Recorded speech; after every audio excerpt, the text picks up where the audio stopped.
Welcome to our channel. Today we how to register with Plaid for linking bank accounts and apps step by step clearly. To begin the registration process with Plaid, open the application that requires bank account linking. Look for the option to connect your bank account. Tap on that option to initiate the linking process. You will be redirected to a screen powered by Plaid. Here, you will see a list of financial institutions. You can either select your bank from the list or use the search bar to find it. Once you locate your bank, tap on its name. Next, enter your online banking credentials. This typically includes your username and password for your bank account. If your bank uses two-factor authentication, you may receive a code via text or email. Enter that code in the provided space to verify your identity. After verification, Plaid will connect to your bank account. You may need to select the specific account you wish to link, like checking or savings.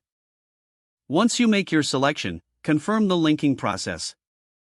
Plaid will then finish setting up the connection. A message will appear confirming the successful linking of your bank account. Now you can return to the main application. Your bank account is fully linked and ready for use within the app.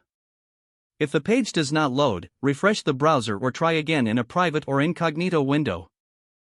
Make sure you are using the correct email address, then retype it carefully to avoid small typos. If your password is not accepted, use the reset option and create a new strong password you can remember. Check your spam folder for verification or security emails, then complete any requested confirmation steps. Enable two-factor authentication after signing in, review your profile details so your contact information and settings are accurate and current. If you see an error message, note it down and try again after restarting your device and internet connection. Log out when you finish, especially on shared devices, to keep your account and payment information secure. If the page does not load, refresh the browser or try again in a private or incognito window. Make sure you are using the correct email address, then retype it carefully to avoid small typos. Don't forget to like this video and subscribe to our channel for more step-by-step tech guides.